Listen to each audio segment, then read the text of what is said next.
उचित सुसमाचार अध्याय 11।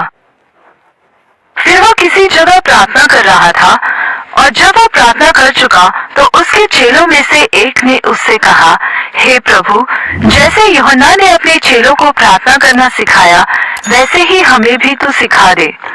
उसने उनसे कहा, जब तुम प्रार्थना करो तो कहो, हे पिता, तेरा नाम पवित्र माना जाए, तेरा राज्य आए, हमारी दिन भर की रोटी हर दिन हमें दिया कर और हमारे पापों को क्षमा कर, क्योंकि हम भी अपने हर एक अपराधी को क्षमा करते हैं, और हमें परीक्षा में न ला। और उसने उनसे कहा, तुम में से कौन है कि उसका एक मित्र हो और वह आधी रात को उसके पास जाकर उससे कहे, हे मित्र, मुझे 3 रोटियां दे, क्योंकि एक यात्री मित्र मेरे पास आया है और उसके आगे रखने के लिए मेरे पास कुछ नहीं है। और वो भीतर से उत्तर देता कि मुझे दुख न दे, अब तो द्वार बंद है और मेरे बालक मेरे पास बिछौने पर है, इसलिए मैं उठकर तुझे दे नहीं सकता।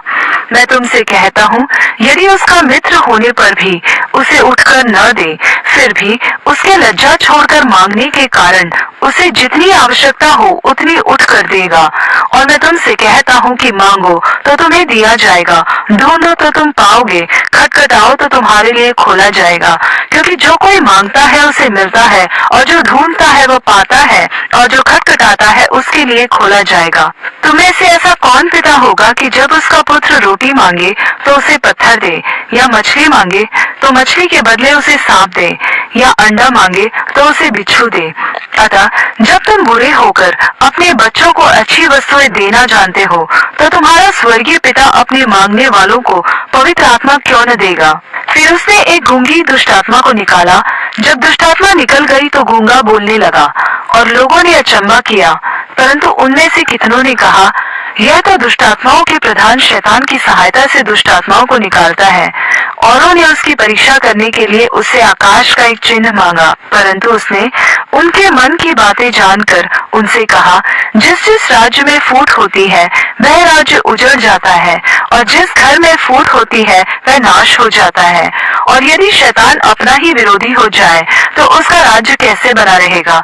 क्योंकि तुम मेरे विषय में तो कहते हो कि यह शैतान की सहायता से दुष्टात्मा निकालता है। भला यदि मैं शैतान की सहायता से दुष्टात्माओं को निकालता हूँ, तो तुम्हारी संतान किसकी सहायता से निकालते हैं? इसलिए वे ही तुम्हारा न्याय चुकाएंगे। परंतु यदि मैं परमेश्वर की सामर्थ्य से दुष्टात्माओं को निकालता हूँ, तो परमेश्वर का राज्य तुम्हारे पास आ पहुँचा।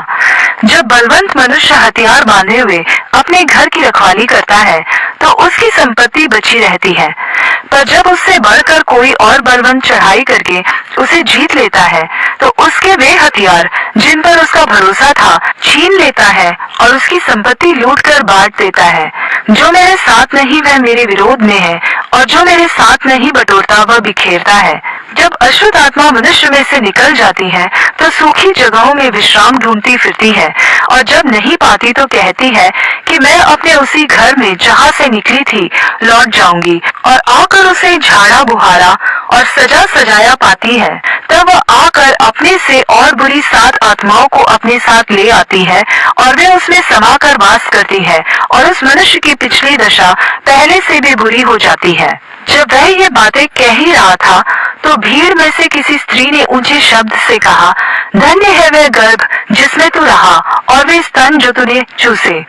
उसने कहा, हाँ, परंतु धन्य वे हैं जो परमेश्वर का वचन सुनते और मानते हैं। जब बड़ी भीड़ इकट्ठी होती जाती थी तो वह कहने लगा, इस युग के लोग बुरे हैं, वे चिन्ह ढूंढते हैं, पर योना के चिन्ह को छोड़ कोई और चिन्ह उन्हें न दिया जाएगा। जैसा योना निनवे के लोगों के लिए चिन्ह ठहरा, वैसा ही मनुष्य का पुत्र भी इस युग के लोगों के लिए ठहरेगा।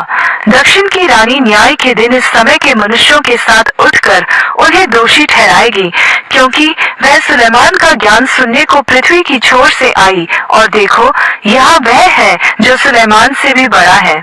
निनवे के लोग न्याय के दिन इस समय के लोगों के साथ खड़े होकर उन्हें दोषी ठहराएंगे, क्योंकि उन्होंने योना का प्रचार सुनकर मन फिराया, और देखो, यहाँ वह है जो योना से भी बड़ा है। कोई मनुष्य दिया जला के तलघर में या पैमाने के नीचे नहीं रखता, परंतु दीवट पर रखता है कि भीतर आने वाले उजियाला पाए। तेरे शरीर का दिया तेरी आंख है।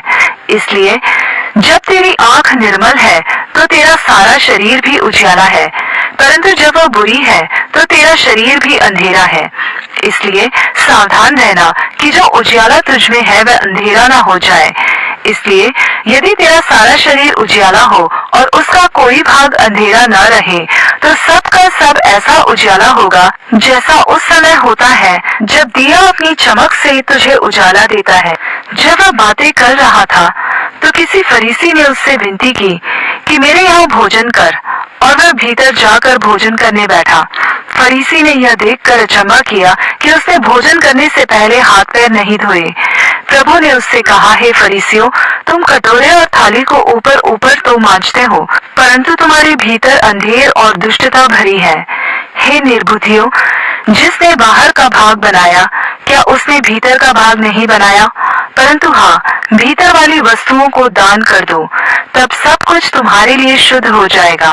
पर हे फरीसियों, तुम पर हाय, तुम पुदीने और सुदाब का और सब भांति के साग-पात का 10वां अंश देते हो, परंतु न्याय को और परमेश्वर के प्रेम को टाल देते हो।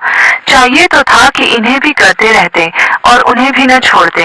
हे फरीसियों, तुम पर हाय, तुम आराधनालयों में मुख्य मुख्य आसन और बाजारों में नमस्कार चाहते हो। हाय तुम पर, क्योंकि तुम उन छिपी कब्रों के समान हो जिन पर लोग चलते हैं परंतु नहीं जानते।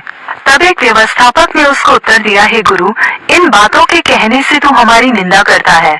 उसने कहा, हे व्यवस्थापकों, तुम पर भी हाय, तुम ऐसे बोझ जिनको उठाना कठिन है मनुष्यों पर लादते हो, परंतु तुम आप उन बोझों को अपनी एक उंगली से भी नहीं छूते।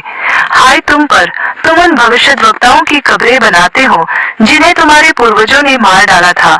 अतः तुम गवाह हो और अपने पूर्वजों के कामों से सहमत हो, क्योंकि उन्होंने तो उन्हें मार डाला और तुम उनकी कब्रें बनाते हो। इसलिए परमेश्वर की बुद्धि ने भी कहा है कि मैं उनके पास भविष्यद्वक्ताओं और प्रेरितों को भेजूंगी, और वे उनमें से कितनों को मार डालेंगे और कितनों को सताएंगे, ताकि जितने भविष्यद्वक्ताओं का लहू जगत की उत्पत्ति से बहाया गया है, सबका लेखा इस युग के लोगों से लिया जाए।